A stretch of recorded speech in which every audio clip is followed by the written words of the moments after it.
ఎన్నికలలో నిలబడి అది చేస్తా ఇది చేస్తా అని వాటి మాటలు చెప్పుడే కాదు, గెలిచినాక జనాలకు ఏమేం తిప్పలున్నాయనేది జనాలకు పోయి అరుచుకోవాలి. అట్లయితేనే నాయకునికి పతారా పెరుగుతుంది, మందిలో మంచి పేరు కూడా వస్తుంది. అగో అసంటి పనే చేస్తుండు ఏపీ దిక్కు ఒక ఎమ్మెల్యే.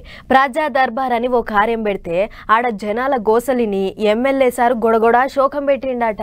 మరి గసారి ఎవరు గట్లెందుకు ఏడ్చిందో మనం కూడా చూసేద్దాం పార్రే.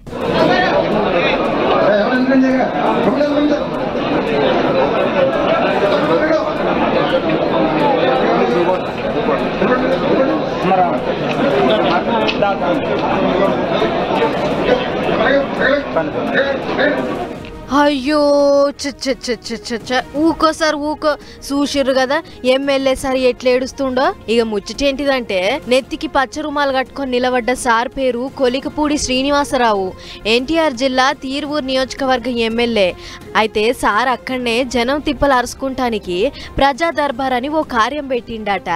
ఆడికి ఎవళ్ళైనా రావచ్చు, మీ తిప్పలు ఏమన్నా ఎమ్మెల్యే సార్కు చెప్పుకోవచ్చు అని చెప్పిర్రట. ఈగేముంది, జనం ఎగవడొచ్చిర్రు.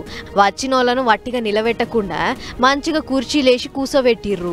ఇక ఒక్కొక్కళ్ళు వచ్చి అలా తిప్పలేందో చెప్పుకుంటుంటే ఎమ్మెల్యే కూడా అంతే శ్రద్ధతోని ఇనుకుంటా ఏం చేయాలో నేను చూసుకుంటా పో అన్నట్లు ధైర్యం చెప్పి తోలుతుండట. ఇంతలే ఒక ఆమె వచ్చి సార్ను చూసి గుండ్ల నిండా నీళ్లు తీసుకుందట. అది చూసిన ఎమ్మెల్యే సారు ఏమైంది తల్లి, ఎందుకట్లా ఏడుస్తున్నావు అని అడిగితే ఆమె ఎత మొత్తం చెప్పుకుందట. సార్ మేము పూటకు లేనోళ్ళం, తిని తినక పస్తులుంటున్నాం అని గిట్ల చాలా బాధలే చెప్పుకుందట. మీరే ఏదోటి చేసి మమ్మల్ని ఆదుకోవాలి అని దండం పెట్టుకుంటే ఏడ్చిందట. అంతే, అదిన్న ఎమ్మెల్యేకు దుఃఖం ఆగలేదట. అంతమంది జనం ఉన్నా కూడా ఏడుపును కంట్రోల్ చేసుకోలేక ఏడ్చి ఎమ్మటే కళ్ళు దుడుచుకొని నీ బాధలు బాపే బాధ్యత నాది అని ధైర్యం చెప్పి తోలిండట. చూడుర్రి సార్కు జనం మీద ఎంత పాయరం ఉందో. ఒకళ్ళ బాధను పంచుకునే తానికి అంతే గొప్ప మనసు ఉండాలి, లేకుంటే గా బాధలేందో అనుభవించినోళ్ళన్నా కావాలి. నిన్నయాల జనం గోసలిని కళ్ళల్లో నీళ్లు తీసుకునే లీడర్ ఏంటన్న ఉన్నాడా?